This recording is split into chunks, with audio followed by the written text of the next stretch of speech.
We are back with another episode of the Chris McPherson Show, bringing you all your black and white opinion on sport. No greys here as we head around the sporting landscape to keep you up to date with all that we can and everything that we find.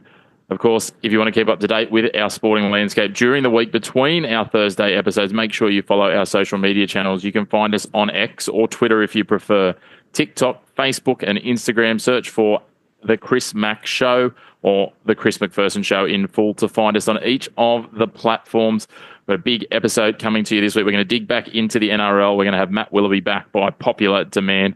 We'll have JR Carter talking some F1 and digging into the nuts and bolts of things there, as well as having Lachlan Avil, Mr. Consistent from Round Ball Australia, back with us to talk football and dig into a few other key topics, as well as a new segment to get us rocking and rolling. Of course, make sure you subscribe to us on whichever platform you're taking us in, whether that's YouTube or Spotify. And if you are watching on YouTube, hit the bell down below once you've subscribed, and that'll keep you up to date with it when all our videos drop. But without too much further ado, let's get into Around the Grounds and let's welcome Lachie Avil from Round Ball Australia. Lachie, it's mano a mano, 1v1 today to get around the grounds. Howdy, Chris. How's it going? Going very well. We've given Brody a well-deserved holiday after a few weeks in the chair with us. Not a quiet landscape at the moment. I thought somewhere and someone that we've dug into a bit in recent times, but this time not from a high point we might talk about, is Gout. And I was telling JR this off the air. I think one of the greatest tweets I saw across the weekend was our NRL co-host today, Matt Willoughby, who after Gout got knocked out in the semi-finals of the Stawell Gift, kept it very short, very sweet, and it was just Gout gone. Yeah, I mean, look, yeah, he lost, but he's also running 20 metres further than everyone else. So what do you expect from him? I don't know. I always have a problem with these kind of gifts, right? It's like you're going to run the handicap system, but it's not about who runs the fastest. It's like about who runs the fastest on the day, and then I don't know. It's like playing, like a FIFA career mode or something. You win a game and then you're always thinking, oh, have I tuned up the difficulty too low? Is it, not a good enough challenge for me? I can't get that thought process out of my head whenever I watch these, handicap races. But to be honest, it's probably the first time he's not going to qualify through for a final for a long time. So I guess that's something. Yeah, well, it's an interesting one. There's a lot of people that will agree with you. There's others that will compare it to horse racing and say, well, look, that's handicapped in most races, whether it's weight for age or actual, personal preference and opinion. It's an interesting one. But I guess the thing is John Evans, who a school teacher by day, took it out. He beat Gout in the semi-final. And that's the other thing. Like, you've got to finish first in your semi-final. There's 6 semi-finals and there's 6 spots in the final. But he's $40,000 richer, and I did have to laugh in a couple of his interviews I heard where basically he was more excited about claiming, as a school teacher, the $5 to $10 off each of his kids because they bet that Gout would beat him. Oh, that's great. I hadn't heard that yet. No, that's really cool. And to be able to, this kid's going to be an Olympic medalist one day, right? So to be able to sit there on the TV and say, hey, I beat him one day, that's pretty cool. Classic. A great story. And $40,000, not bad prize money either. Certainly not a bad prize at all, but congratulations to John Evans taking out. It is a storied race. It's historical, for that. And as you said, in that semi-final, he had about I think it was almost a 9-metre head start over Gout, which is hard to reel in. We saw him reel it in the first heat, but a big congratulations to Evans and also to Brie Rizzo, who took out the women's final. She managed to get it done and again claims $40,000. So it's great to see that.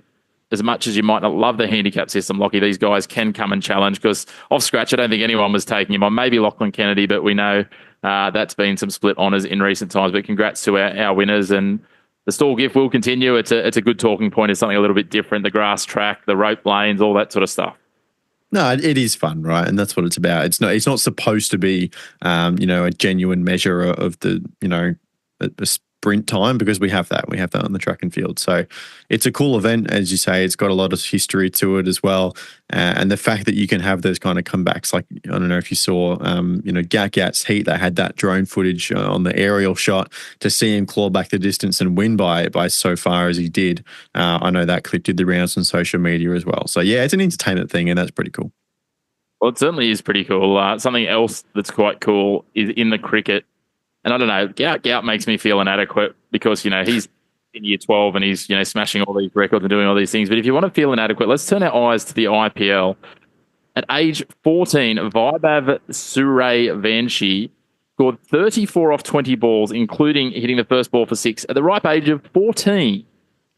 Yeah, that's an incredible one, isn't it? I mean, I know young kids are kind of working their way into sport younger and younger nowadays, but cricket's one of these games, like you have to have the body about you to hit the ball that far off the kind of pace that these bowlers are throwing it down. And for a 14-year-old to come out, not only have just the physical capacity to do what he did, but to just have the mental ability to walk out there and feel confident in your first game, first ball of your first IPL match.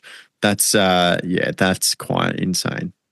Yeah, it's quite wild to think he just smacked it over extra cover like he'd been doing it all his life. And I mean, he probably has been. Like the guy's got a 400 in under 19 zone cricket in India.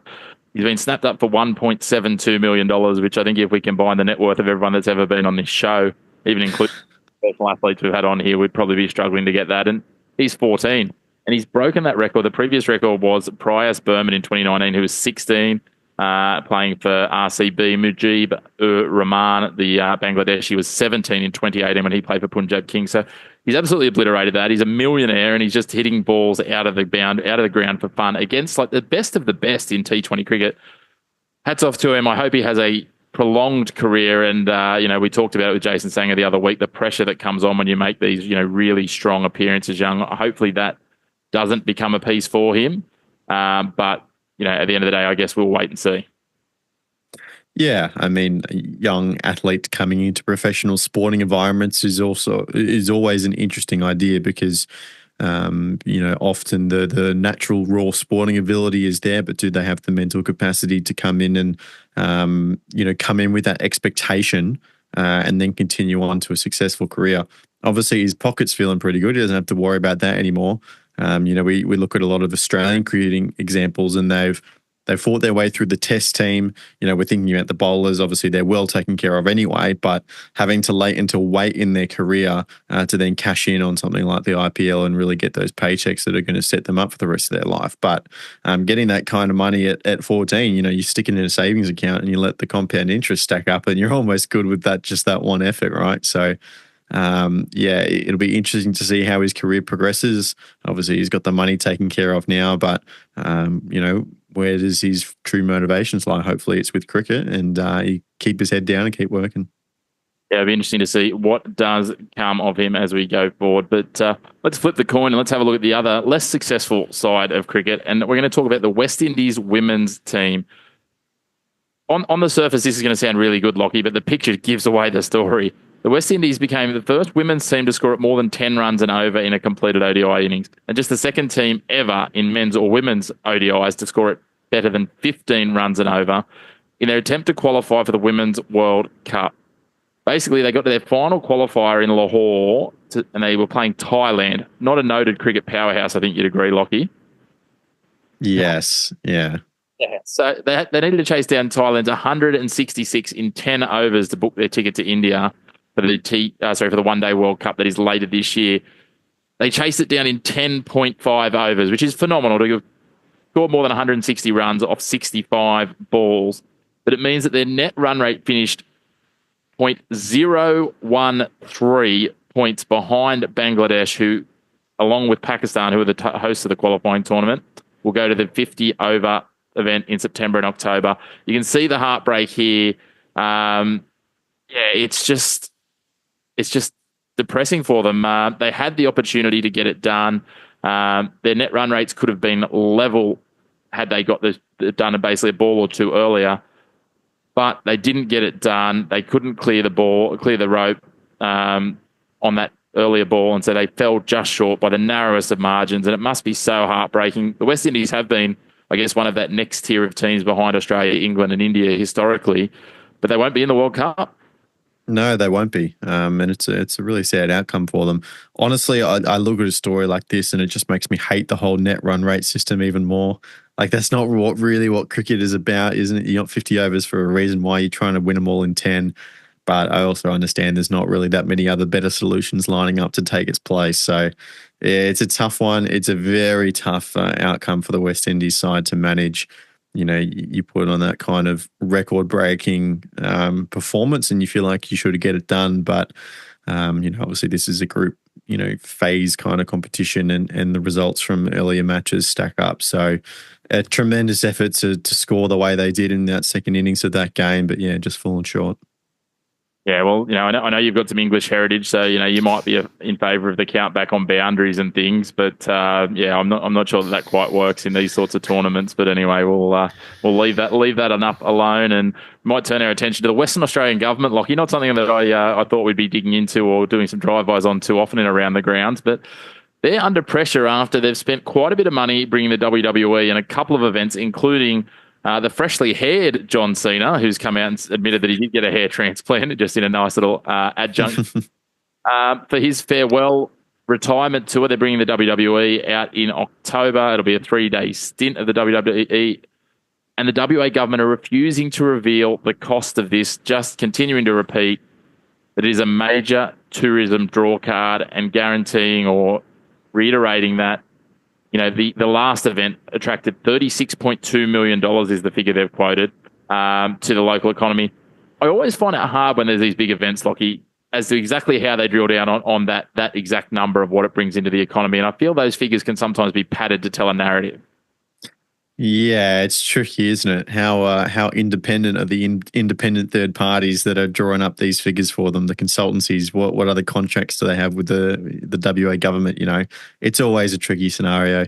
Look, I think it's very easy. You look at individual sporting events in isolation and you can point to, okay, what is this really doing for the local economy? But then you also go big picture and you say, well, if we want to be known as a destination city, then we have to have these events regularly. But again, then you zoom in and sometimes one-to-one, the numbers don't always stack up.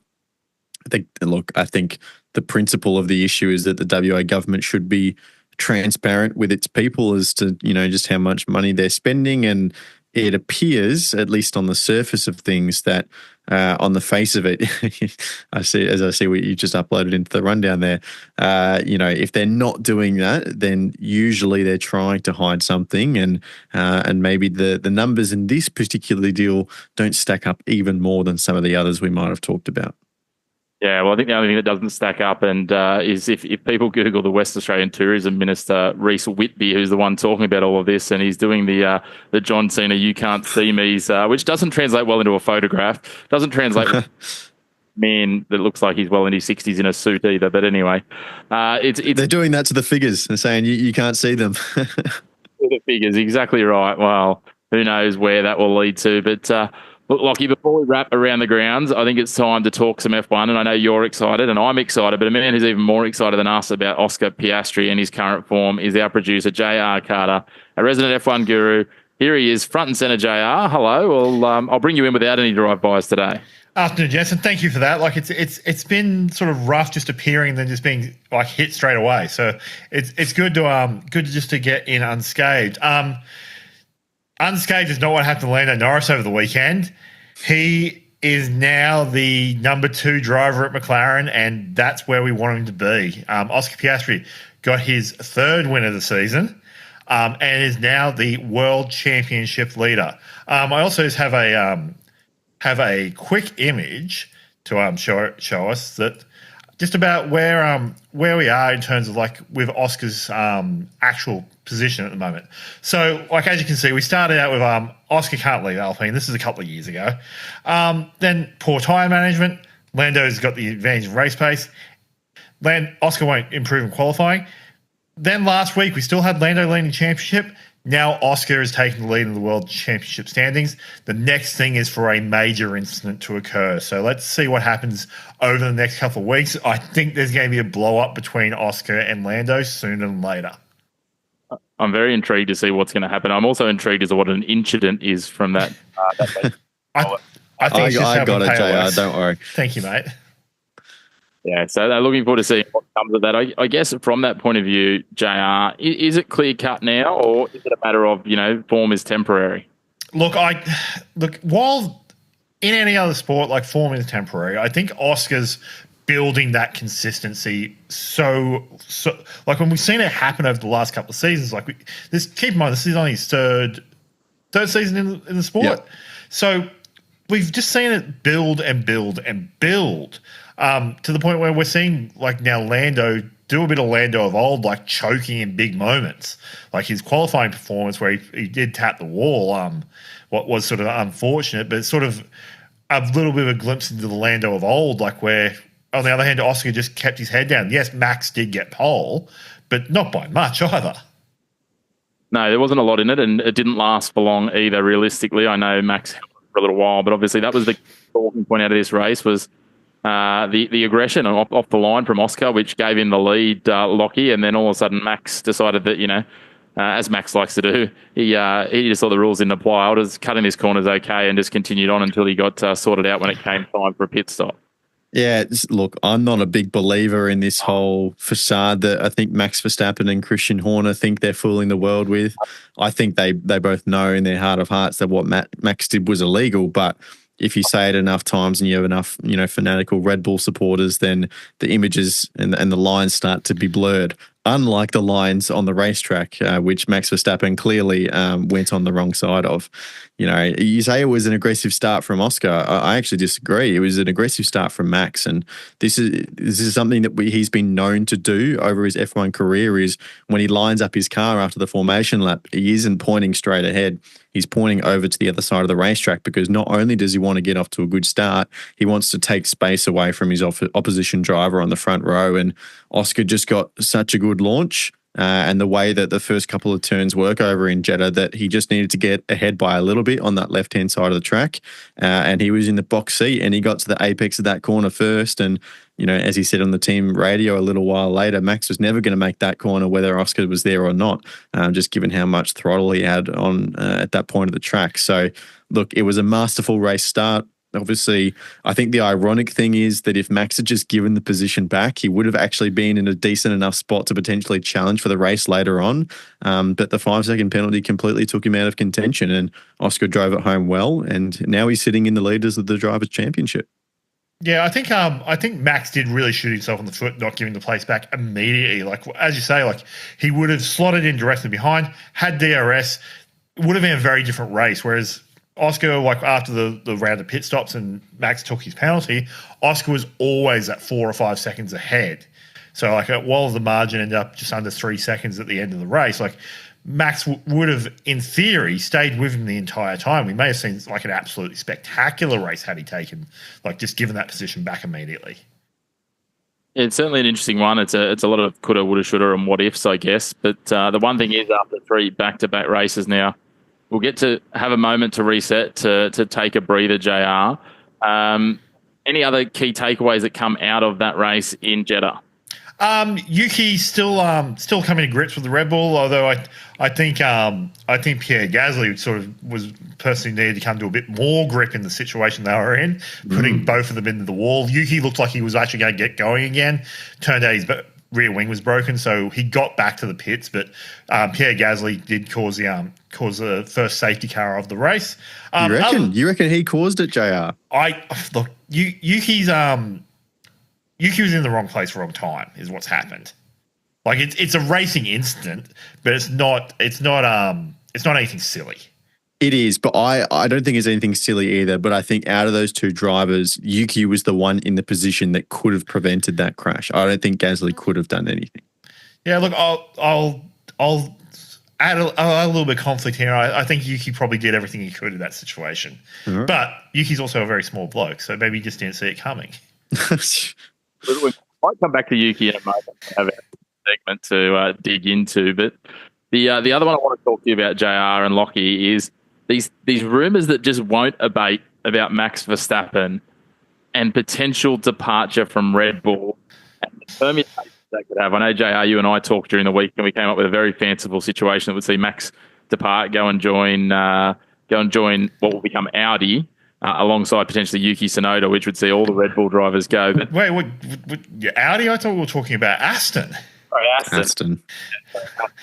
Yeah, so that's actually the most likely scenario in all this, which is the crazy thing, in that Lance Stroll will finally get dropped if this is to happen at all. So if Max moves to Aston, Lance is gone. He's not the teammate. So first case scenario is that Fernando stays on. So we get a season of Max and Fernando. I can see that being interesting. But because of the deal Aston Martin has with Honda, there's the potential for Yuki to end up in that second seat. So, do we just see a Red Bull 2.0? Like, we've got Adrian Newey over there now. We get Max and Yuki. The whole gang's there. Oh, that could be interesting. Lockie, I've gone really rogue. Let's just play down this path and say that those two do go there. I've got a marketer's dream then because we've got 2 empty seats at Red Bull. And let's be honest, you're not going to put Liam Lawson in there. Are you going to put Isaac Hadjar in there? Maybe if he has a good season. Let's just have a marketer's dream for one season. The Aussie and the honorary Aussie. Bring back Danny Rick and throw in Valtteri. My goodness, some TV time. Yeah, they'd sell some merch. They'd probably devalue their brand by a couple of $100 million when they come 7th in the constructors. But no, that's maybe a little bit of an exaggeration. But I don't think it is actually. Danny Rick's done. As much as I want him to come back, I really do. But he's actually done. He's not going to come back after a year out of the sport as well. So, Jay, the question is then who sits? Let's play out this path. And again, I was being very fanciful just from it'd be a great content behind the scenes. They'd have their own season of Drive to Survive, just the 2 of them, those characters. But who does go into those seats? Is it Hadjar? Do we see someone coming from left field? Do we bring someone back? Obviously, there's 2 other seats coming into the grid next year as well. So a lot of dominates the form. Look, I think there's a couple of scenarios that could play out here. One is Carlos Sainz breaks his contract with Williams and reclaims that Red Bull seat that he was sort of heading towards there for a lot of years. And then I actually genuinely think Hadjar probably is actually where the answer is next. We've seen that Liam just isn't up to it. Liam cannot perform on the big stage. Hadjar, other than his bit of blip in Melbourne, has been a very consistent performer so far. And if they're no longer developing a car around Max, if they're developing a car, say, around Carlos, maybe we're getting somewhere. We can see Isaac and Carlos be quite successful as a pairing. It'll certainly be interesting. Lockie, any final thoughts before we go and kick off and launch this new segment on an F1 theme? No, I'll just back up JR with that. I think Hadjar is the right play. Obviously, he had that moment in Melbourne, but turns out a little cuddle from Anthony Hamilton is all he needed, and he's pulled out some pretty good results since then. I'll wait and see. Anthony Hamilton might be the key to unlocking the new Red Bull team in 2026, but we'll wait and see. Lots of dynamics to shift. But speaking of dynamics to shift, we're going to launch a new segment, and it's called Buy, Hold, Sell. The premise behind the segment is we'll go through a few different topics. It's going to be F1 this week, and it's do you buy, as in is the value of it going to go up? Do you hold? You think it's pretty steady and a good value, or do you sell because it's on fire and it's about to tank out? And I can think with one of these at least, and we might launch with a test one because I think this one will make it nice and clear. We've got 8 in total here to quickly fire through, so we'll do a really quick test run just to see and get a bit of a guide. I'm going to go to you first, Lockie. Lance Stroll. Sell, get him out. At some point, Big Daddy Stroll, he's got to make a call. Does he want to win a world championship, or does he want to win, I guess, his son's favour for driving an F1? Because they're not both going to happen at the same time. How is this a question? Sell. I think the only person buying Lance Stroll stocks is Daddy Stroll, as you called him there. So I like that. Now, on to you again, Lockie. I'm going to let you go first for this one because you brought him up in the F1 segment. Yuki Tsunoda. Oh, that's interesting. Yuki's a hold. We don't know enough about him in this Red Bull car yet. When he first kind of came off the grid, onto the grid in F1, and we got to know him a little bit better, through Drive to Survive and things like this. He came across as someone who probably on the surface wasn't as dedicated and willing to do the hard yards as some of these other drivers, but it seemed like he has turned a corner, and I felt bad for him when he wasn't given that Red Bull seat initially towards the end of last year. So he has the opportunity now. He's done obviously better than what Liam has. I'm sure he's not quite at the level that he wanted just yet, but we still need another half dozen races or so to really test that out. So I'm a hold on Yuki. I'm hold on Yuki as well. I think some of that lack of dedication comes from the fact that Honda just handed him that seat. That's where that came from. Where while he's a great performer, Honda backing him is why he had the seat in the first place, and I think that showed through a lot early on. Now he's actually got a Red Bull seat. We're saying we've seen the glimpses of results from Yuki, but we haven't seen put it all together yet. I think there's a potential where he beats Max this year. So let's keep watching that. But yeah, hold for now. All right, the next one, and I'm going to let you kick this one off, JR, and it's the team as a whole, the Williams. Bye. Alex Albon, consistent last couple of years. In Carlos Sainz, he is a very good driver, and we're starting to see him come alive in that Williams car. I'm buying as well, but obviously they have a good driver lineup. I just love James Vowles. I think he's amazing. I love the way he comes across in media. He's very matter of fact. He doesn't buy into the kind of drama of F1 in the way that some of the other team principals do.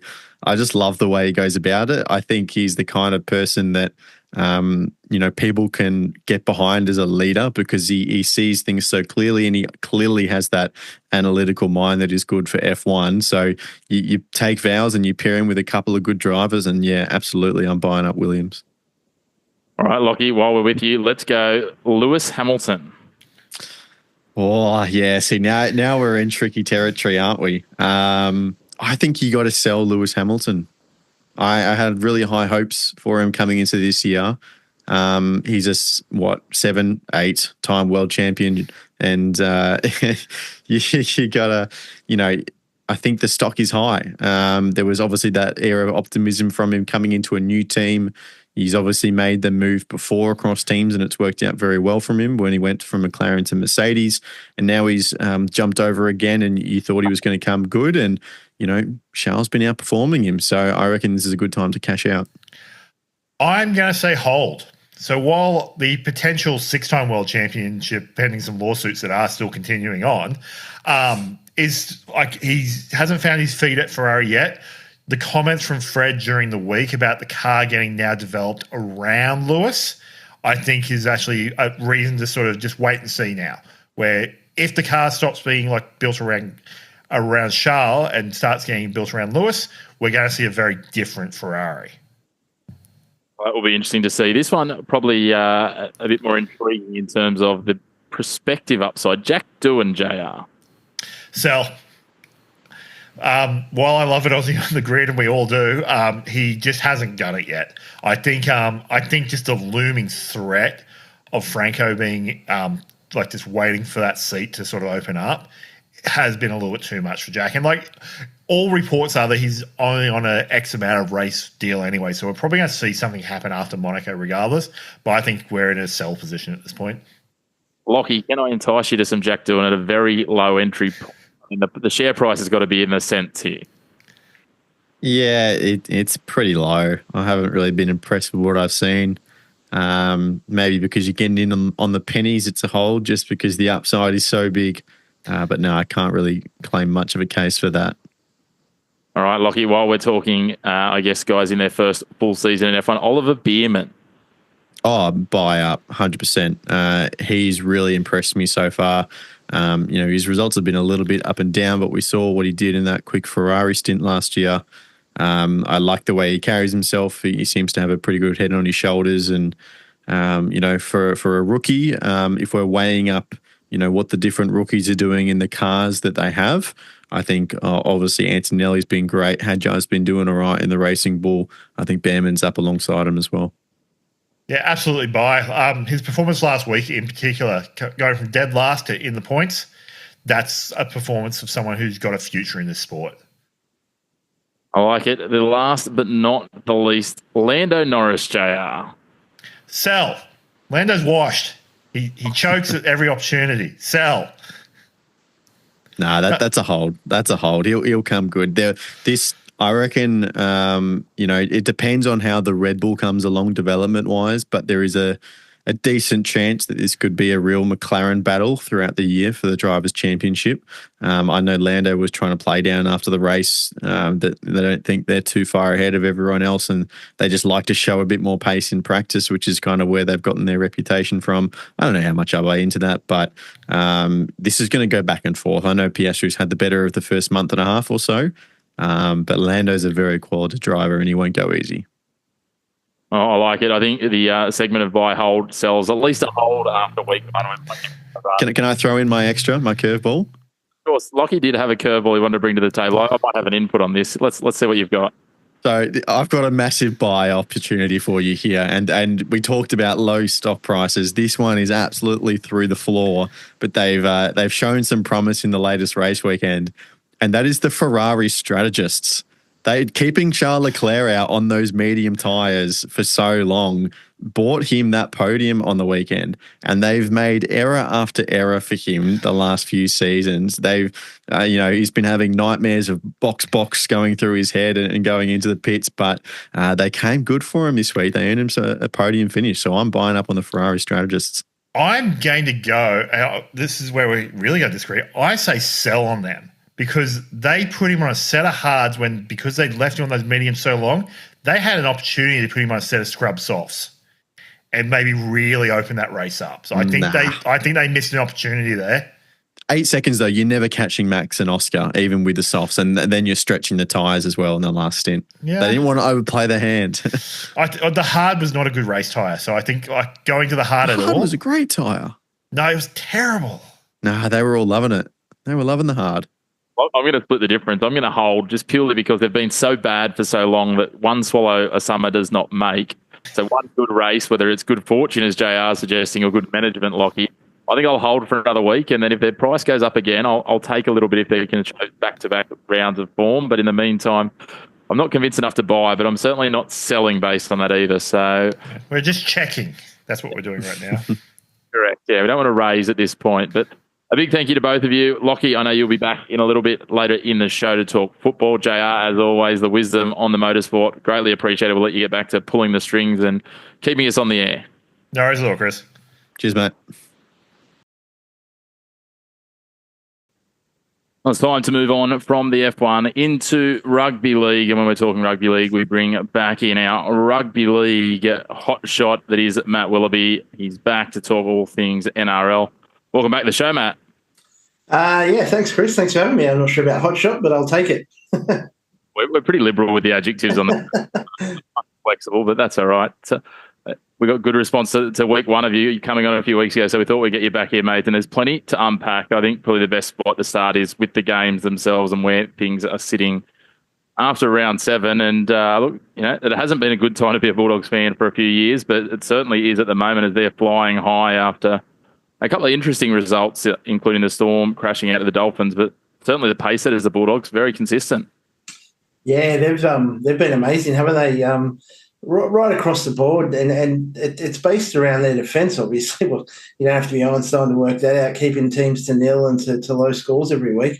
But the thing that lifts them, I think, above most of the teams, and it's something that the Panthers probably bought when they were right in the middle of their run, was just the way they get around each other and the excitement that they have. And the excitement they have around, creating mistakes and scoring tries. There's just a real buzz around the team.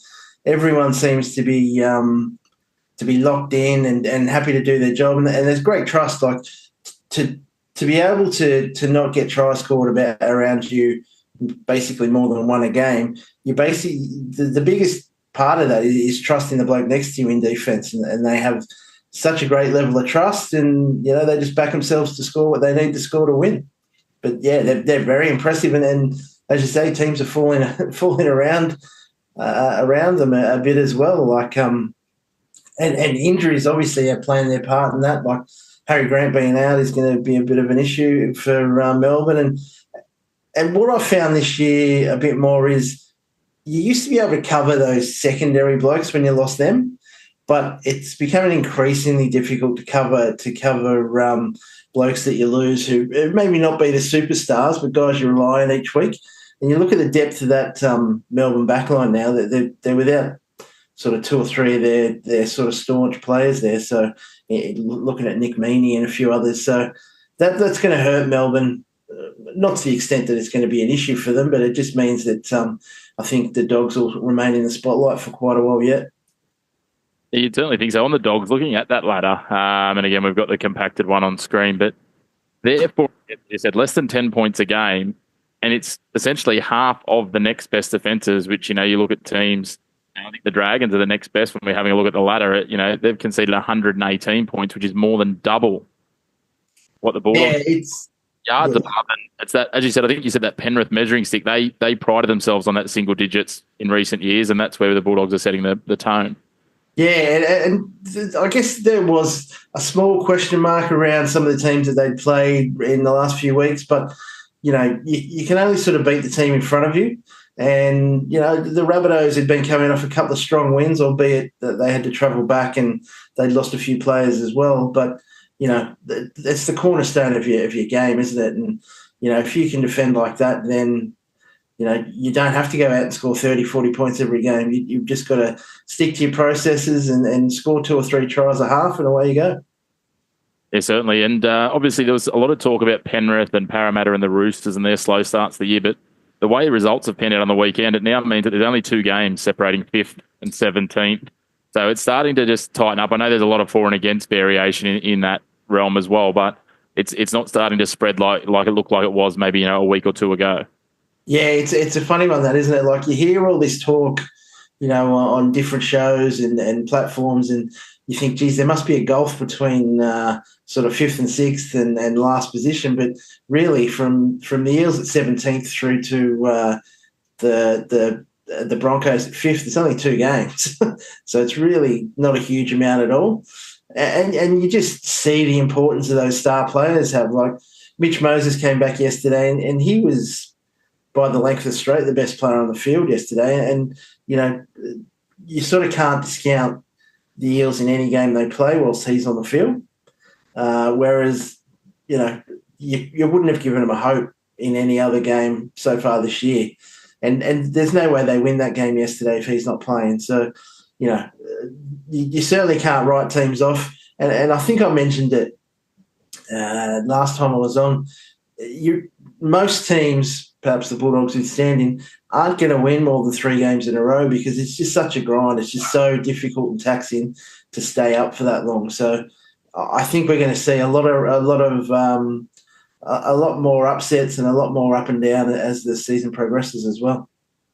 I think we've seen that even in the Storm game was a perfect microcosm of that. Even just putting 80 minutes consistently together, you said once you start getting a couple of chinks in the arm or with a couple of injuries or players out, the Storm led that game by a few tries and then faded, and then got a last-minute try to sort of add a bit more respectability back to it. The Knights added some respectability to theirs after the Sharks shut up shop as well. So we're seeing a lot more of that. I mean, even the Eels and Tigers games, there was windows of that each team clearly had the upper hand. So, I think we're going to see a lot of variation, and unfortunately it's not good news if you're a tipster.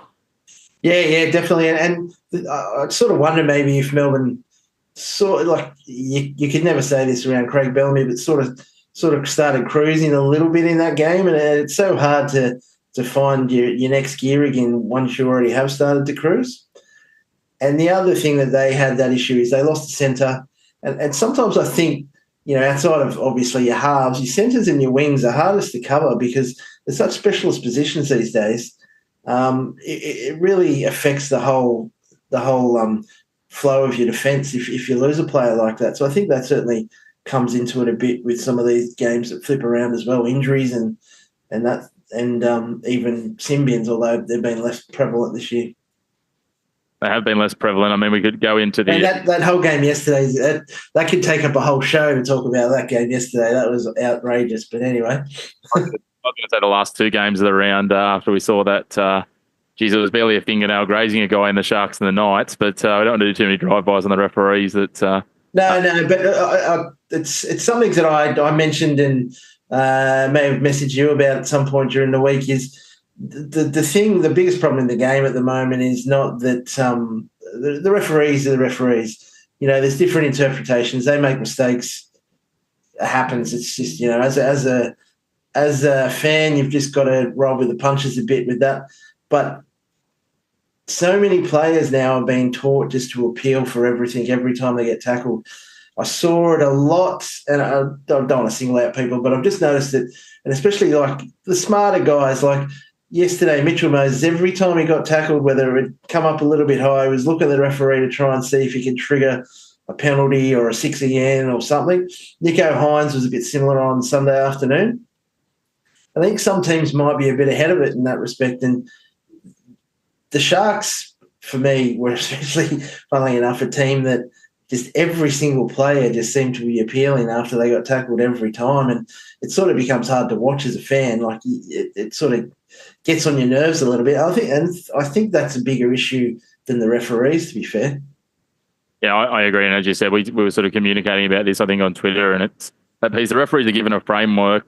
They're not the ones making the rules. They do their best to officiate on them, whether you agree with them doing a good job or not. A lot of what they're calling, I'm sure if you could have a open and honest chat with them, a lot of them wouldn't be in favour of it either. But they've got to keep a job each week by working within a framework. But it's interesting because, the eras that we would have come through with rugby league, you were taught, you get tackled, you try and get your feet, you want to quick play the ball.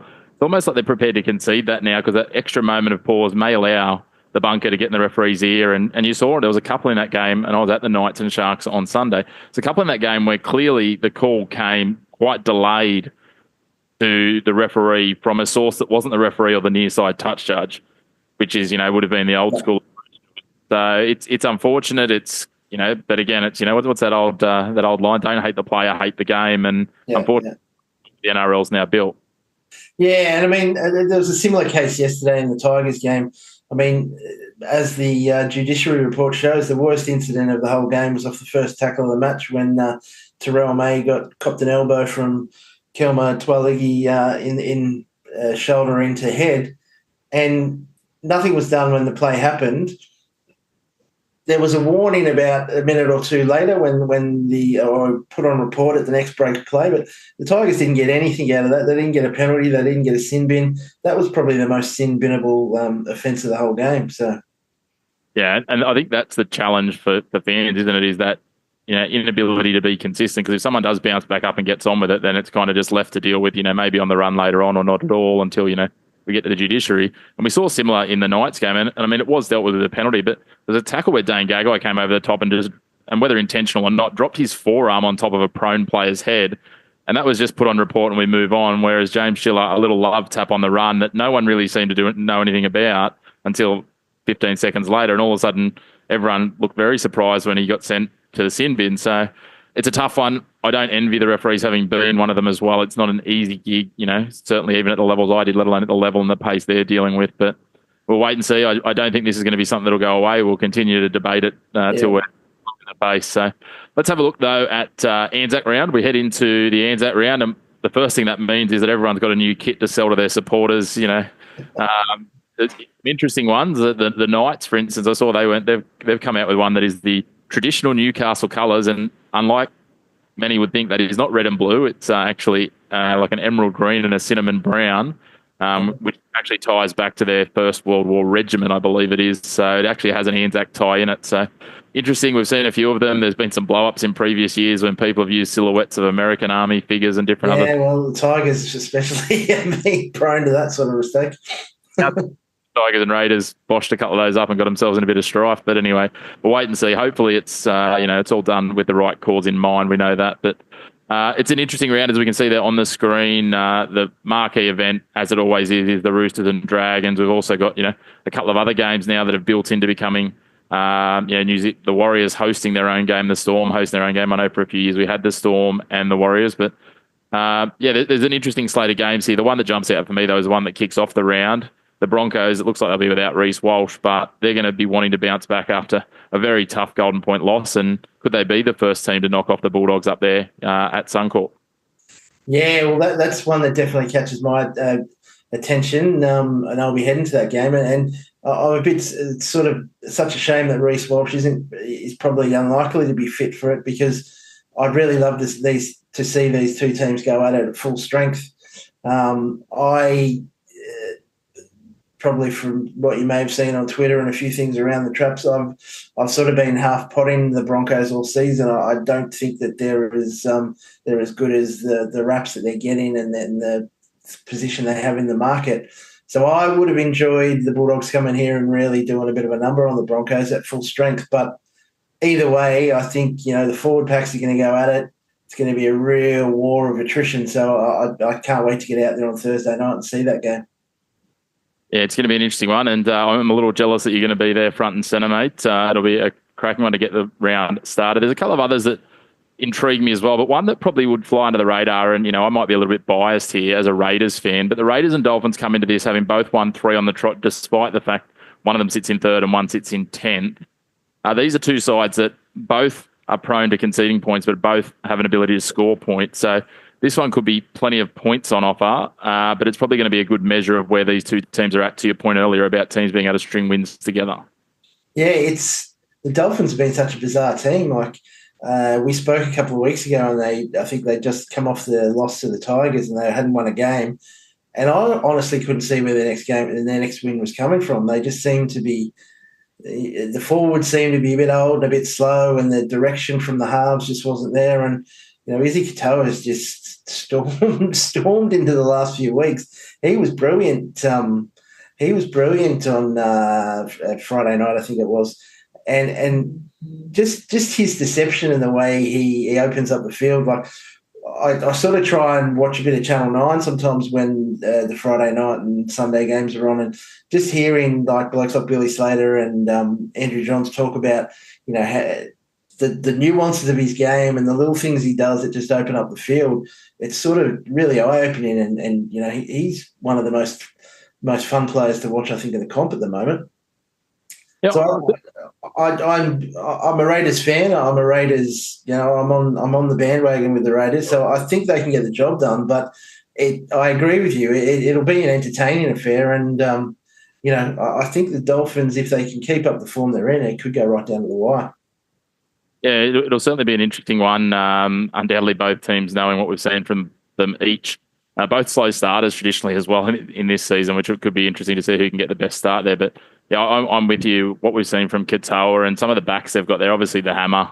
Herbie as well. Herbie's been awesome.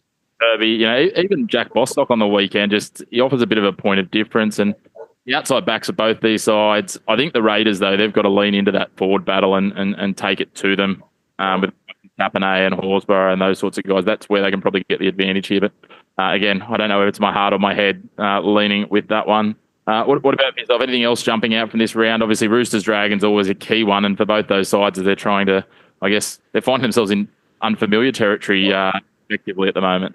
Yeah, well, I was just thinking that it's a funny one, really, because even though it's a traditional game, the Dragons haven't been that great in the last, you could almost say, 10 years.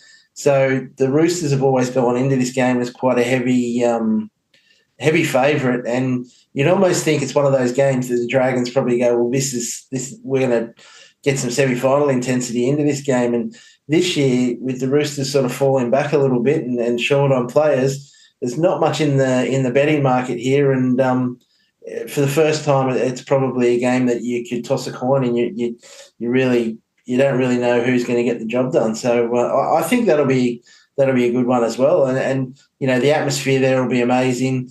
Bit of afternoon footy, although I think it's still 4, so you'll get the end of the night time at the end. But yeah, I think that always lives up to being a good game. Outside of that, I mean, the Tigers get back to Leichhardt for the first time, but they're a shambles now, so I'm not sure what to expect there anyway. Yeah, it's certainly interesting, that one. I'm just looking forward to Anzac Day. We can settle in from 4 o'clock, as you said, with the Roosters and the Dragons, into the Warriors and the Knights, into the Storm and Rabbitohs, so to have 6 hours straight of footy on a Friday. Then we get, a doubleheader Saturday, doubleheader Sunday, so there's plenty of footy for us to offer. And then we're in the Magic Round, so... which will be right on your doorstep. I'm sure you'll be indulging nice and heavily there, and I hope so. But the good thing about rugby league is there's lots of stories that aren't just on the field. We can talk about plenty, and I think last time we had you on, we were sort of talking, we're in that DCE and Dylan Brown era. We're 7 rounds into the season. We've already had 3 contract dramas this year about, key halves going places early or not staying where they are. We've seen Lachie Galvin, sent off the Lidcombe Oval on the weekend, flanked by security in front of a crowd of 500 people who genuinely didn't look like they were offering too much threat or interest in him, to be fair. But it's a bizarre situation, and I had a bit of a rant about this the other week, and I think, I have to actually take my hat off to Nick Politis, and it's not often I'll make that statement. He's just refused to deal with one of the managers in question here, and just said, look, you've tried to have us over a barrel too many times, so we're just not going to deal with you. And it's getting to that point now where Isaac Moses and some of the things he rolled out, and I think I saw you actually tweet about this a week or so ago, where he's basically got a bunch of his clients getting on media as well and talking about, he's talking his side of the deal up, basically, and how Lachie Galvin's hard done by. Yeah, it's who's next? Because they seem to go on 3-week cycles. So we've had Brown into DCE into Galvin, who's in 2 weeks' time. But I mean, at least with the first two guys, there was a sensibility around, Dylan Brown was in his signing period. He was allowed to discuss it and get a contract. That's part of the game. That's just how the game is. DCE was sort of a weird one. He just popped up out of nowhere, and now we still don't actually know where he's going. But this really irks me with Lachie Galvin because he can't even negotiate for 6 months, apparently. And like, I understand, there's always a bit of a circle of life with these sort of issues. You're outraged by one side and then everyone comes back to the other side. And I sort of thought, geez, the Tigers really did a great job, and they stood up and they said, well, we're not going to cop this. We're going to get on the front foot. We've been a doormat for far too long. So at the start of the week, I thought, beautiful, done the right thing. Even some of the player stuff was okay until Taruva's silly Instagram, which I thought probably crossed the line.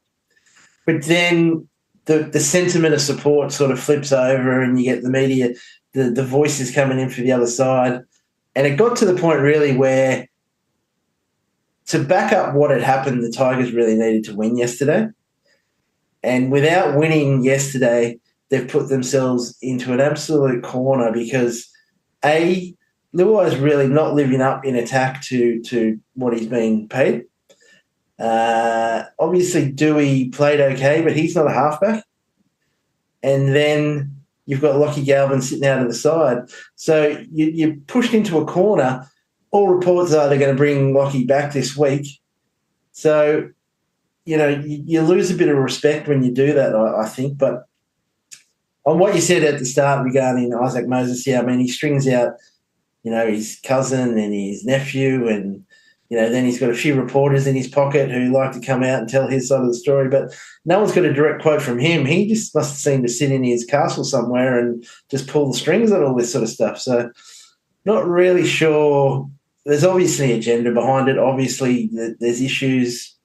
I don't think it's going away, but, I did hear, and I think it was Matthew Johns perhaps, who said the best thing they could have done would have been to play him last week because it would have taken all the air out of it.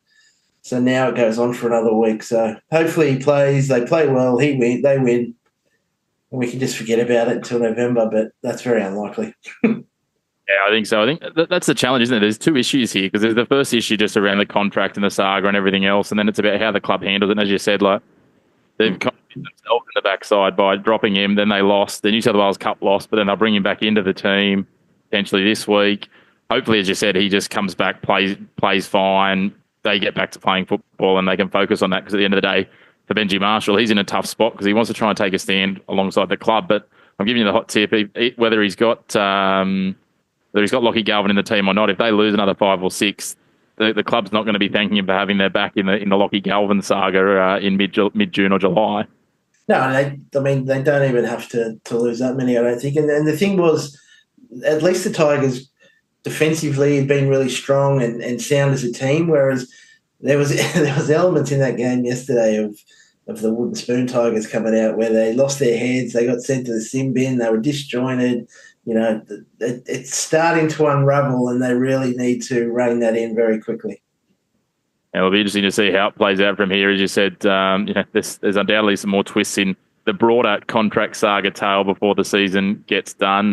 Jamal Fogarty's popped his head up very quietly a couple of times and rumoured to be, and again, he's in that same spot as Dylan Brown, as I understand it, so he's able to negotiate, and it looks like he might end up at Manly, and that might set the merry-go-round off. And then there's the rumours too that maybe there'll be some switches happening mid-season, which I don't see the logic of if you're Parramatta and some of these other sides, but we'll wait and see. Yeah, now that you've got Mitchell Moses back, I see no point. There's no benefit in them letting Dylan Brown go early because, to be fair, I'm not sure what Newcastle are going to do, but Dylan Brown plays his best football outside Mitchell Moses. Yeah, exactly right. Well, we'll wait and see. Speaking of best football, as you said, we've got Magic Round coming up. Just off the back of Magic Round will be State of Origin, and it's never too early to start talking about it. But you mentioned a name before, and I threw another one in, Harry Grant and Reece Walsh. Yeah. Significant injury concerns around the Queensland Origin camp, which is, very exciting for the Blues fans. But they've got some pretty handy guys waiting in the wings for those two positions when you look at it. Yeah. I mean, at the end of the day, Chris, who cares about Queensland? But but it's neither Kalen Ponga or Reece Walsh have been in blistering form in the last few weeks. But I think Reece would have got the job had he remained fit. Obviously, it's not a bad backup to have in Kalen Ponga, so I think that they'll be okay there. I'd be surprised if Harry Grant doesn't get up in time because he's going to be doing his utmost to play that game. But obviously, you've got Ben Hunt there to cover that position.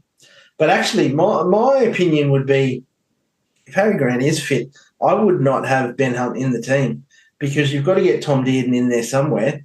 And I think Dearden could quite easily fill that utility hooker backup type role on the bench. So I know they're a pick and stick mob and they don't drop people and whatever else, but in my opinion, Dearden should be in that number 14 jersey in front of Ben Hunt because Harry Grant can play so many minutes anyway. So obviously it's all going to come down to how Harry comes up.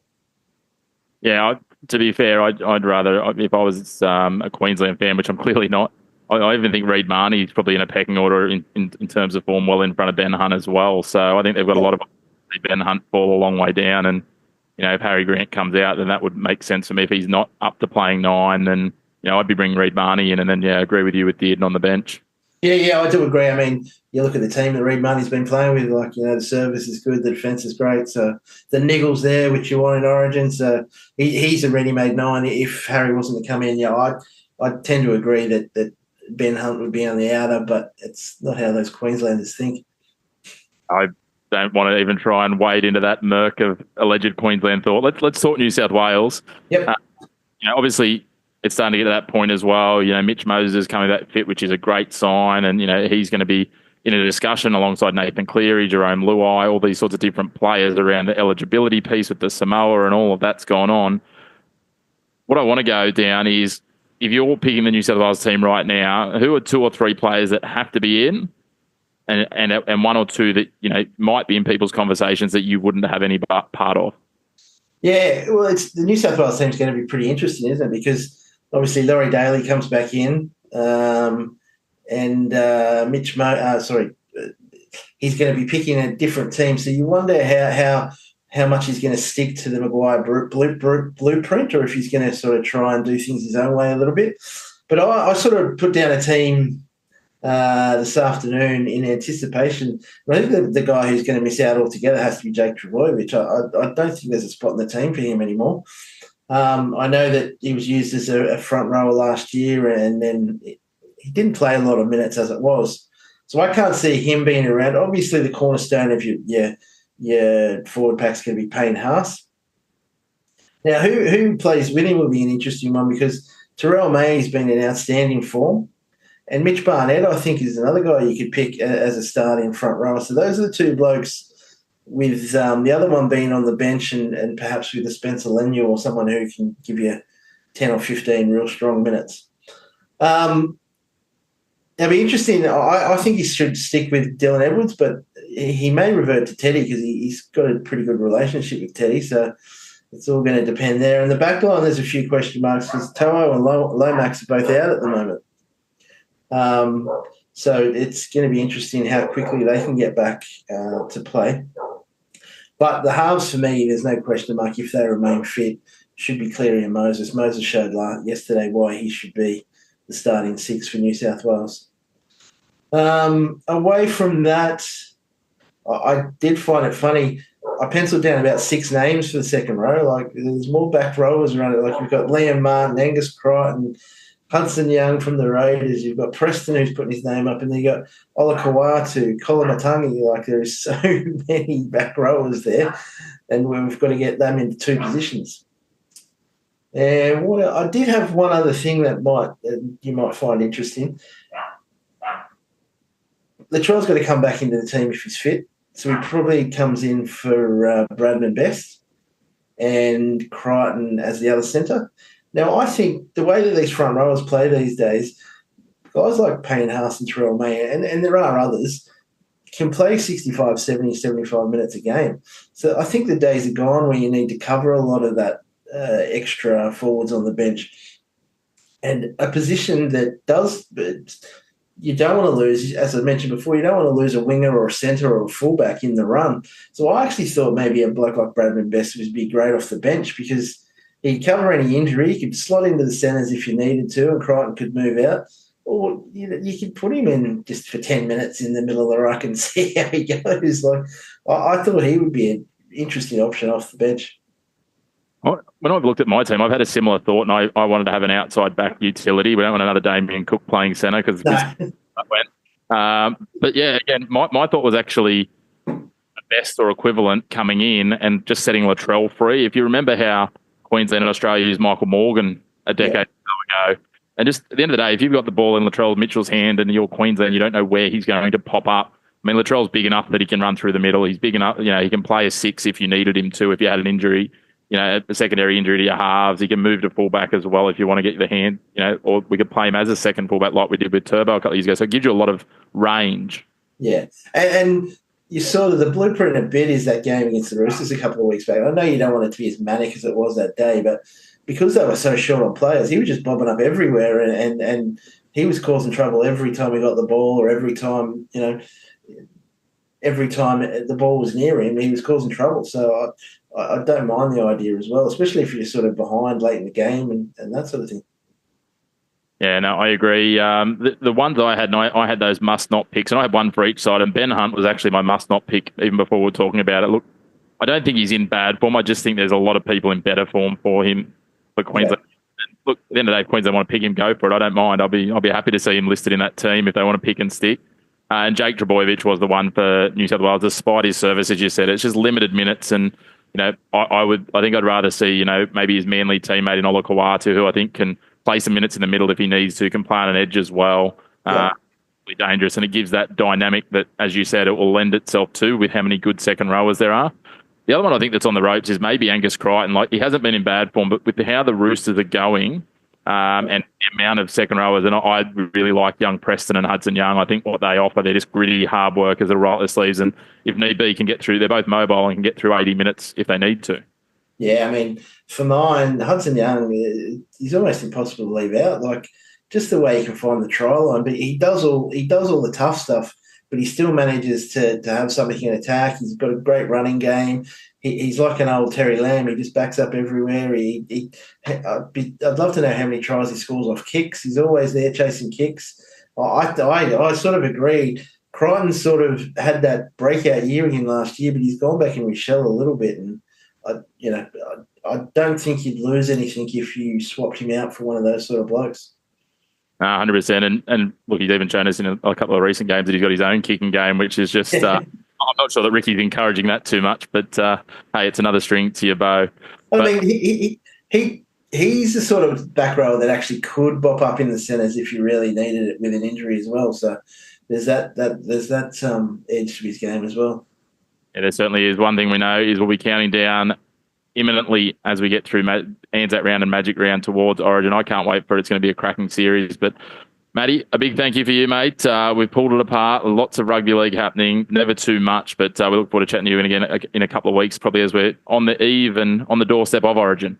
Yeah, I'm sure there'll be no news around, so there probably won't be much to talk about, but we'll see how we go.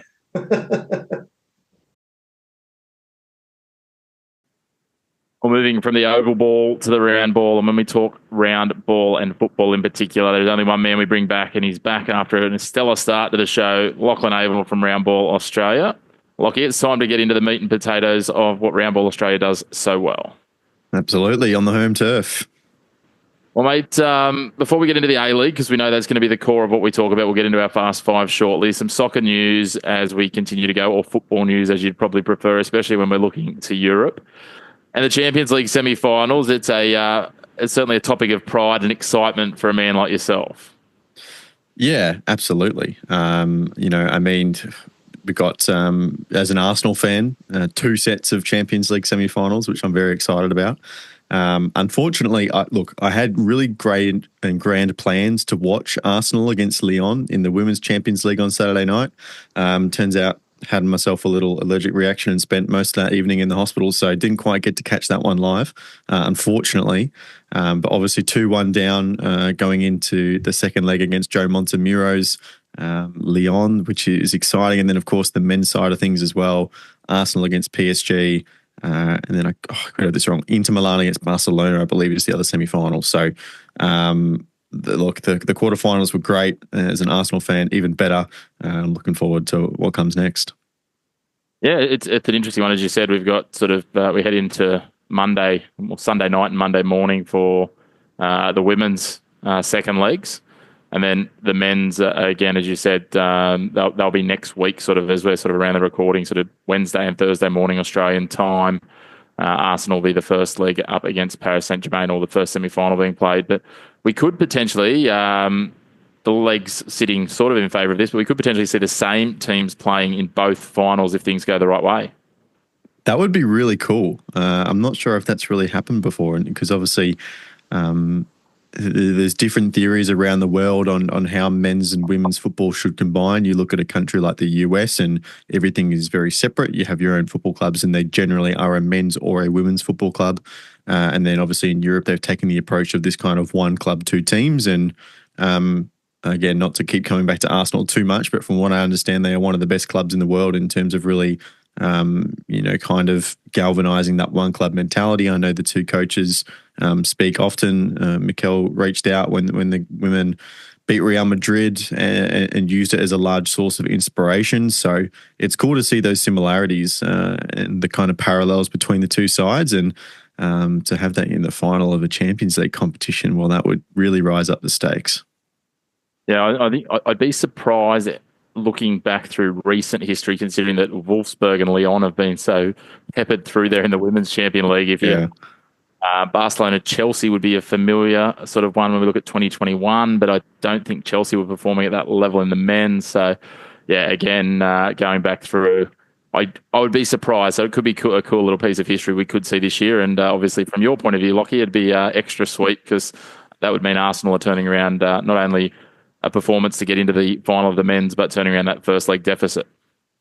Yeah, it's a very difficult task. Lyon are a football team where, losing a game is almost a point of crisis for them. So to go down in the home leg is definitely not ideal. They're going to be up against it, but it's a very special competition and anything can happen. Certainly can. Lyon, the benchmark there, if we go back to 2010 when they first got runners up. Since then, they have won 8 and been runners up 3 times, including last year. So that's a pretty impressive record over a 15-year span, and soon to be a 16-year span. They've been 11 finals and possibly 12. So we'll wait and see how that plays out. While we're still talking international football, other continents. Well, it's our continent really, but Patrick Kisnorbo has been appointed as the interim manager over at Yokohama after taking that step to leave Melbourne Victory. Things didn't necessarily get off to the best step, and he seems to have taken PK leagues with him though, Lockie. Yeah, this is just a calamity, right? I don't know if we have the video here, but a throw in the defensive end for the Marinos, and goes back to the goalkeeper, a square pass across, and the goalkeepers are doing this kind of modern day thing where they choose not to stand in the goal. They go a little bit wider on the baseline to open up the passing angles, and just the most peak A-League of turnovers just in the box for the opposition to tap home into an empty net. PK definitely brought the peak A-League with him, but he walks himself into a really interesting scenario. Yokohama Marinos have had a really poor start to the season. I think just the one win in maybe 8 or 9 rounds that they've played so far. 12, there you go, even worse, right? And this is a club with a very proud history in J1. So they are a legitimate relegation threat. And PK, we know, got relegated out of a top division over in France with Troyes. So take it that what you will, but there is definitely a feeling of almost a bit of a slow clap to PK from the Australian perspective. It's like, okay, everyone was kind of questioning what's happening here when you left Victory, a very successful Australian club, and was doing quite well at the start of the season, to go and take an assistant role. But all of a sudden, he's walked himself in only as interim. But we'll have to wait and see if that becomes a permanent appointment or not. But into a head coaching role that has a lot of status around the world because of Ange and because of Kevin Muscat. So Obviously, Harry Kuehl didn't do so great last time around, but, we only had to go a spell of about 6 months without an Aussie coaching the Marinos. So PK's in. He's there to continue that run, and hopefully he climbs them up the table a little bit. Well, they can't go any lower. They sit at the bottom. They are almost a third of the way through the season, though. And, as you said, they've been a perennial powerhouse. So it's an unfamiliar spot for them. I don't know, even though he's sort of, I guess, inherited them in not a great position, how that would reflect on his career if he was to take a second team down in what is realistically, in the scheme of things, a relatively young managerial career. But we wish him all the best. Hopefully he can turn it around and turns it into a really cool story, and that's a launch pad for him to maybe in the future head back to Europe, because we know how highly rated he is within that group. So we will wait and see. But on that note, let's turn the focus back to the A-Leagues. And I think to get us going with the Fast Five, Lockie, there's only one place we can start, and that is Melbourne City sealing the Invincible season, an undefeated regular season.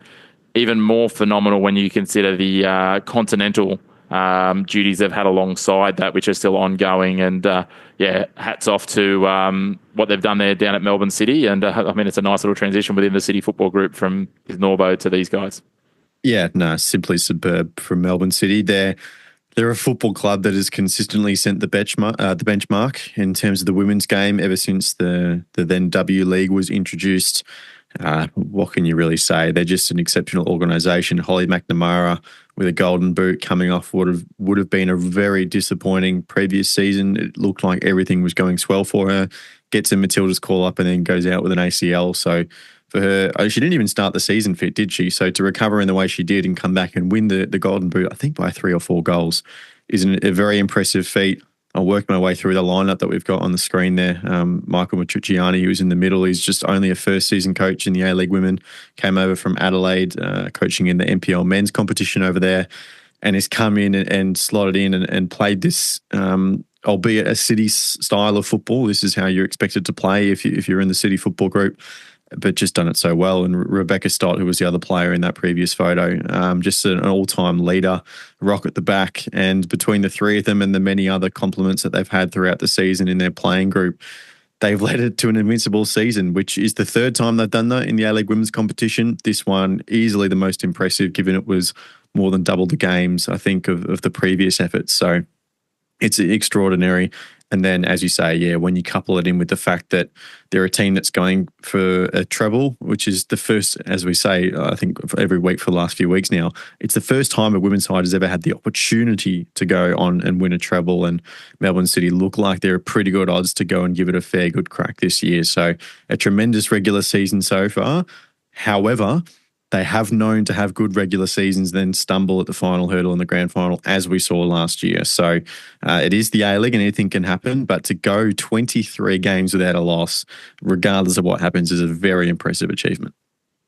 It certainly is when you have a look at the form they've put together, as we said, also that continental run as well, putting all those wins together in an impressive both onshore and offshore season with some work to be done, though. Far from a fait accompli, and we'll talk about it in a moment. There's some other sides really that would be happy to be the stick in the spokes of their bike wheel throughout the playoffs. But let's move on to the men's football. And Lockie, you told us last week there was no chance. And look, the Jets tried to prove you wrong early, but they forgot that it was a 90-minute game, and now it's just whittling down. Realistically, there's 7 genuine contenders with 2 games to play for most of the clubs. Sydney and Adelaide both got out of jail. Western United are doing their best to try and find their way to the bottom of the top 6, though. Yeah, had me a little bit nervous after 22 minutes, the Newcastle Jets. But, Sydney FC is quite crazy how they consistently manage to kind of rescue themselves out of tough scenarios. However, and we talked about this on the Ramble Australia podcast this week, there really has been a trend towards the back end of this season that the way Sydney are getting out of these holes is due to kind of individual moments of brilliance. In this game alone, you had Douglas Costa with his near post finish and then Adrian Segacic popping up again, right? It doesn't feel like Tale's system, the way he's setting him up, compared to, the first half of the season is the way they're actually scoring goals. In fact, it feels like the system is the way they're losing goals and individuals the way they're scoring them. So to be committing numbers so far forward the way they do and to get caught in the transition so often, the system itself doesn't seem to be earning them as many rewards at the moment. So that's something that Tale has to consider. But, thank God they have players like Costa and Segacic and Jaden Kaczarski, who is a player that hasn't had as much opportunity this season just because of the quality that lies ahead of him. He didn't have an amazing game either. He probably should have scored earlier on, but to come up clutch in that moment, to be fair, he only really scores late goals. We've seen him do it in the derby so many times, but yeah, amazing for them. Also for Adelaide, I think, scoring the first 2 goals of the game were great. And then as soon as, Wellington make it 2-2 in the space of like 4 minutes, everyone's kind of just laughing at their TV screen because it was just so perfectly predictable of a kind of game under a Carl Veer Adelaide side, right? But they actually held firm and they got the points as well. So they steady. I know you'll talk about MacArthur as well, who missed an opportunity and probably fall too far out of the race. But it was a very exciting week with only 2 teams that were actually in the finals positions earning wins. So definitely another shake-up. It certainly was a shake-up. A team that, they didn't really shake up a lot outside of the fact they just got some points when we didn't expect them to. The Brisbane Roar, this battle for last is still alive. Not that it really means all that much. It more just shapes who you play when it comes time to go to Darwin. Yeah, exactly. I mean, do they really care about that? No, probably not. At least that's my opinion. Obviously, avoiding the wooden spoon is the real thing they're after here. And you can see on the table, Brisbane have quite the significant goal difference advantage. So at least they have that working for them. I have no idea how Brisbane Roar won this game. They scored a pair of good goals, but just, I don't know, Western United have been such a solid outfit. Even last week when they lost against the Wanderers, and John Aloisi was saying this post-game as well, it felt like they were well in the game the whole way. Didn't feel like a 2-0. They had chances, and they just didn't put them away, and Western Sydney happened to score them, and John Aloisi was quite proud of their performance. But I don't know how they managed to lose this game. You really shouldn't just be losing to Brisbane Roar like that. I don't know, maybe you can blame the pitch or something was a bit torn up. Maybe that's their excuse. But Brisbane clung off the foot again. We kind of thought Perth had put it to bed when they beat Adelaide 4-1, but Brisbane have responded. So now, there's still a couple of games to go to decide who finishes in bottom. We'll see that over the next couple of weeks as we wind it through the season. Brisbane breaking that 410-day drought there at home, though, with a 3-point showing on Easter Thursday. We're getting to that point of the season, though, Lockie, where we start to talk about who won't be in places next season. A few names that have popped their head up already. We've seen, obviously, Andrew Redmayne. Another one that was interesting is Brian Kaltak at the Central Coast Mariners, and on the women's side, Annalie Longo, who has been a servant of the game, and particularly over in New Zealand there with the finishing up with the Phoenix. All confirmed that 2 of them retiring. Brian Kaltak going to explore other pastures, looking like he's going to try and explore a move to Asia, the Vanuatu International. Yeah, I think India was the mooted move for him potentially. So we'll have to wait and see what club he pops up at. But he's been, probably hasn't had the best campaign this time around, but has been a pretty consistent performer for the Mariners, of course, with their 2 championship years before that. So it's no surprise really that he's getting interest elsewhere. Annalie Longo, class player, and I think it spoke a lot about her when she revealed her retirement after the game. Didn't even tell her teammates. She didn't want to kind of put the spotlight on her. She kind of wanted to just float in the background and let the football do the talking, which was quite nice. And Andrew Redmayne, will go down as a legend of the league and of Sydney Football Club. Of course, we'll also always have that grey wiggle moment as well against Peru, which somehow booked him like an ad campaign in Peru or something like that. There was a weird commercial opportunity that came at that moment, but he's been a player that's been around the league for a long time, and he'll go down as one of the legends of it. It's always funny how we have those little side stories that we remember these players for. Obviously, Andrew Redmayne's was the grey wiggle piece, which has almost exceeded the actual penalty shootout itself. It's just become an iconic piece. And I saw a few people commenting with Annalie Longo.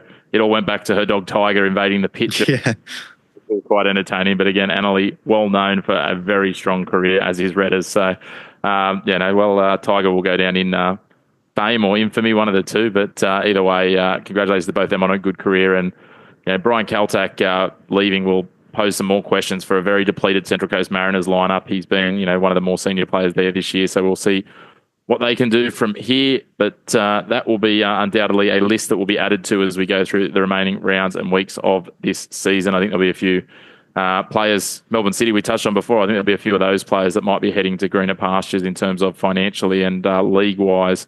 Certainly when we look at Holly McNamara, I think it should be at the front of that class. Yeah, for sure. I mean, someone like Holly McNamara, she's clearly a very, very talented footballer. And as are a host of these Melbourne City players. And we're kind of in that phase of the women's game now where, these kind of transfers are just starting to happen. Melbourne City made two of them, I think, in the last campaign. Brisbane Roar have obviously agreed on the transfer of Sian Fryer at the end of the season. Very unfortunate that she went out and got injured a couple of weeks later. But this is starting to become a possibility where it's not kind of we're just running down our contracts and then finding moves elsewhere. The top European sides are now willing to pay clubs for access to their contract. So it is an exciting point. There's money to be made for clubs, which also hopefully will feed in investment through the other end. Yeah, certainly that's what we want to see is that cash flow coming in to continue to bolster and boost this league as it develops in its place in the football landscape.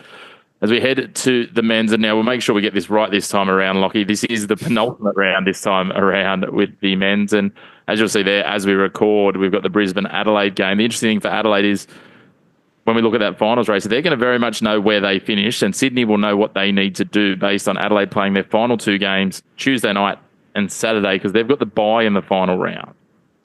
Yeah, 100%. This is obviously just a result of us having 13 teams this year, which will happen again next season, unfortunately.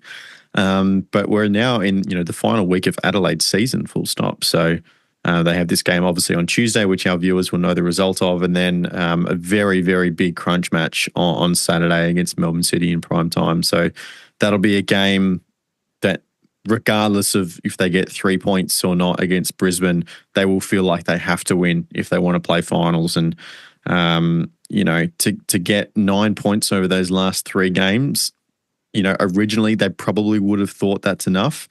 Sydney have a tough run coming home. Obviously, we can see they play Western United, one of the form teams of the competition, and then they also go to play Melbourne City in the final round. So Sydney have a tough fixture list. So despite the fact that Adelaide will have to put their feet up and sit back and watch the final round, I think they know that 6 points from these two games probably should be enough. So obviously, if we were speaking before last weekend when Brisbane Roar hadn't beat Western United at home, I'd say, okay, easy, you go up there, even how Adelaide are playing, you get 3 points.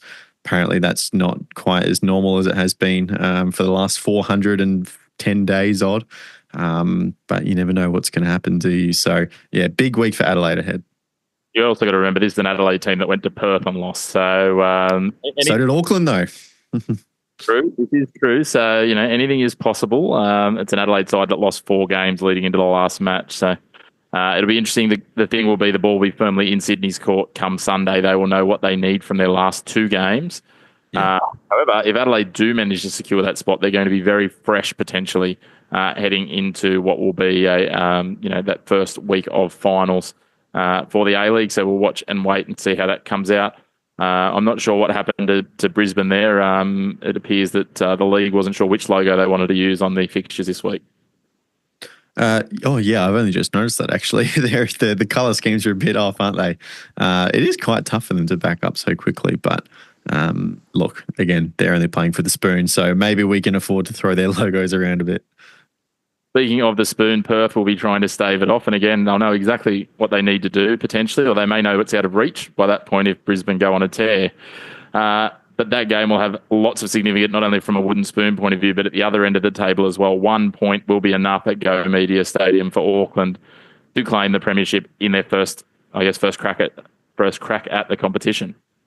Yeah, and that's assuming that Melbourne City win their game against Adelaide as well. Anything except a win for City will mean Auckland have straight up won the premiership, which hopefully could sell a few extra, 100 or 1,000 tickets as well for that game because people are going to pile in wanting to see the trophy lift.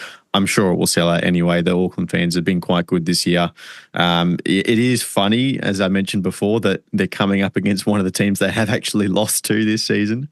But we kind of know the context around travelling to Perth, and that was their first big overseas trip. So a lot has changed since then. Auckland will hoist the Premier's plate this weekend. I'm really looking forward to it.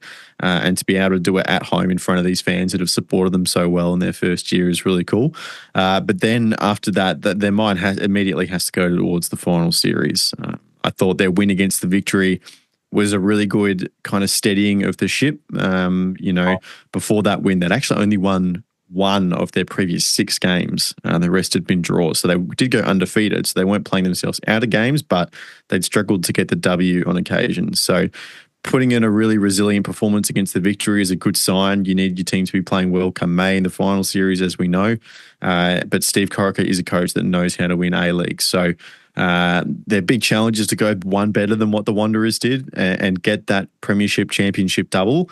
And by the looks of how the other teams are playing, they're absolutely odds-on favourites for it. Yeah, it's going to be interesting to see. I hope for Auckland's sake that Melbourne City actually do win on Saturday night, and then then Auckland can secure it by winning at home. It'd be a very awkward one. We saw it. You have those anticlimactic trophies. We saw it at the Jets the other week with the F3 Derby Trophy. I'm not trying to compare it to the Premiership, but Central Coast Mariners losing 6-0 and still earning the trophy. No public acceptance of that, unsurprisingly, but it would be a very anticlimactic if Melbourne City were to lose and then Auckland were to draw or, God forbid, lose to Perth to lift that trophy. It'd be very sweet if they could secure it with a win on Sunday afternoon and lift it in front of their fans. Yeah, absolutely. I mean, you kind of just torn me between the two storylines that I want going into the last round. Do I want Auckland to have to win to win the Premier's Plate? Do I want Adelaide to stay alive and push Sydney FC all the way to the end? I'm not sure, but I guess you can't have your cake and eat it too. But yeah, look, even if they'd already won it, you just want a good performance. As long as you then go and beat Perth Glory and have a good result, then you can be pretty proud of lifting the plate. And then you still get to have another week of, put your head down and play some football before the week break going into the finals, because Auckland will have that week off as part of the top 2. So it'll be interesting to see how they play it, actually, because obviously it's going to be a big day, but depending on what coach you have, it can be very much, okay, do your one lift, but then, let's get the head down and get back to work? Or do you allow yourself to celebrate too much? Because it has been a record-breaking season, but it'll be interesting to see. It's always an interesting piece as to how teams do, go about that. As you said, not only a record-breaking season, just phenomenal for a first year, as you don't see too often. And then, it would be a weird situation if they did have to go to Western United next week and then potentially win it away from home. Hopefully, the APL remembers to take the trophy to Auckland this week, because they didn't do that for Melbourne City and Perth last week, and that was a bit of a faux pas, I think would be the nicest way of putting it. Yeah, I don't understand at all. I don't think there's an excuse for this. Melbourne City were clearly the odds-on favourites to win the the Premiership. And even if they weren't, Melbourne Victory played the day after. The teams travelled back the day after. You could just, it might be a little bit awkward. You say, hey, I know you're going back to Melbourne. You didn't win this, but can you take it back with you and then hand it off? There was a plane going back from Perth to Melbourne the next morning. So, I think it's extremely poor from the APL. I think these are one of these moments where they had an opportunity not to screw up, and they just managed to bungle it.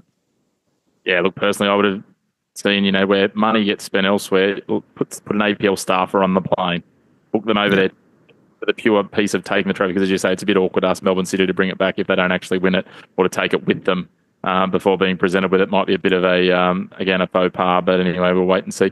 The other one that's obviously got a bit of a intrigue about it, not as much realistically as Macarthur and Melbourne Victory. Macarthur need a lot of results to go their favour. They need to win against Melbourne Victory and then in the final round against Wanderers. So not completely out of it, but it's starting to get very, very unlikely for them from here. So, look, the Bulls, I think, are too far away. That's 4 points and goal difference to catch up on Sydney FC, right? So that is extraordinarily difficult. They're not mathematically eliminated, so of course they're going to want to win. The actually interesting story arc that I find from this game is between Melbourne Victory and the Wanderers. So they're obviously playing the Bulls and the Jets respectively, and then next week they flip those fixtures. Victory play the Jets and Western Sydney play the Bulls. And in terms of Desperation for top two, maybe for those two clubs, but definitely in terms of hosting an elimination final and potentially against each other, this is going to be a real kind of even line to see where those two teams stand. So you've essentially got the same two fixtures. I know there's home and away that plays into it as well, but only a 1 point gap between the two clubs on the table. So if you're one of those teams, obviously you want to be playing at home in the first week of finals if you can, and they have the same two teams to play against to determine that fact. So that's what I think is going to be really interesting heading into this. Yeah, I think they're going to want to make sure they capitalise as well, knowing that Western United have Sydney and then Auckland, and itself in the form line Western United are in at the moment. Could potentially mean if they both win both of their games, looking at the ladder, I think that could mean they would both host elimination finals. If Western United were only to take draws or losses from those games? Yep. So Western United 41 and then a point behind Wanderers and a point behind Victory. So it is all still pretty tight in there, and you're spot on in saying that Western United are the ones with the tougher run home, which makes that loss to Brisbane Roar last weekend even the more consequential. So they have to lick their wounds. They're now off a run of 2 losses, which is strange to say for this Western United side. So yeah, all still very tight. It's almost like it's come back a little bit as well. I know City have broken away slightly in terms of second place, but we're back to that kind of round 19, round 20 kind of scenario where all these teams in the mid-pack of finals are really tight together. So even with 2 rounds left, this whole order could be shook up completely. It certainly can be. Well, speaking of orders being shook up, one thing that's been settled for a whole week was, even though we headed into the final round of the dub with teams just jostling out where they finished, the top 6 was locked in. That means the finals are set, and Central Coast will host Canberra United. Adelaide will host Western United. Lockie, I want to ask you a broader question before we dig into these games and get some thoughts on them. It really feels for me, and I'm not just talking about the fact that we went into the last round with not a lot on the line. It really feels for me that this A-League women's competition has separated out much more than the men's in terms of the haves, the have-nots. Especially when you look at the bigger budget teams, the likes of your Melbourne Victories and Melbourne Cities in the women's. Sydney, they're a horrific anomaly. I don't even want to start talking too much about Arte Uric and his divided attention and everything else that goes with that realm. They're just a dismal failure this season. I don't think there's any other way of addressing Sydney. But it really seems like the teams that are investing and developing in their women's programs are sitting in a really good position. And Adelaide have made a concerted effort this year. The 3 Victorian teams have done that over the last few years. And even the Mariners, since they've come back into the competition, they're 2 from 2 on making the finals. Yeah, it's a very interesting question you raise. I think Melbourne City are clearly the team that is far away, kind of the best in terms of the resources that they put into their women's department. Melbourne Victory have obviously been quite consistent finals competitors for quite some time as well. But you do have to take, some solace in the fact that Adelaide United put in, one of the worst performances last season, and they found their way just in one campaign all the way back up to 3rd. Central Coast Mariners, I think, have been, the beneficiary of some very strong coaching. And then Canberra United, have turned it around from a poor last season as well. And even Western United probably aren't quite the powerhouse that they were in their first couple of seasons in the league. So there is definitely scope, for what you're saying. You're looking at teams like Perth and Wellington Phoenix, and maybe even the Newcastle Jets to some extent have probably not, had that opportunity in the sun to come up and really compete at that top level. Is that too different from the men's? Maybe. Honestly, it's hard to say. Obviously, this season, it looks a lot more stark just because there is such a big gap where the men's has been so competitive. But we've also seen, those scenarios in the men's competition before, and obviously top 4, top 6 is a bit of a difference in the women's competition as well. But sometimes, it just plays out differently. And it's kind of the same idea. We talk about, score lines in football. It's like, do you want, 4 or 5 goals and it's really exciting going back and forth, or the 1-0 is kind of the more classic game? Every once in a while you kind of need a 0-0 or a 1-0 game to make the 5 and 6 and 7 goal games really the more exciting, if you like, an exception, right? And yes, there's 7 points sitting between Western United and Brisbane Roar, who missed out in the final spot, but it feels like a bit of an anomaly. And then hopefully next season, when it becomes even more competitive, hopefully it makes that feel even, all the more exciting, I guess, to have such close competition. Yeah, it's certainly an interesting space. And as I said, I just wanted to sort of challenge the thinking. I mean, when you look at Melbourne Victory, they've lost 2 games this year. When you look at Melbourne City, they haven't lost a game. They sit so far clear atop the table. But, it may also be the sheer workload of, versus the depth of talent. A lot of these girls who have dropped out, their teams have missed the finals, will spend their 30-day break or less and then head into their local NPLs as well because of the disparity or the level of pay and remuneration so that they can essentially be full-time footballers. They're playing 11 months of the year. So it's an interesting challenge. I don't know that we've got the solution for it, but it's one of those things I think is a discussion point that needs to be had as we go along. But the discussion point we really need to get into is we head into these elimination finals. Are these teams, these 4 teams, do you see any of them, irrespective of who you think is going to come through, and I'd love your thoughts on who you see comes through, do any of them over 2 legs challenge those top 2 teams? Nah, I don't think so. Like, obviously, the easy answer is maybe Adelaide United. They've come home quite well. 3 wins in their last 4. And look, they clearly go as a favourite against Western United here. The Mariners-Canberra game, it seems much more line ball on the surface of it. But these 2 Melbourne teams, they've just been so strong. And even though they have 2 losses between them, the Melbourne Victory, they came a little while ago. They've absolutely both stormed home in the league. The curveball that you throw in there is, what does a week off football do to a team?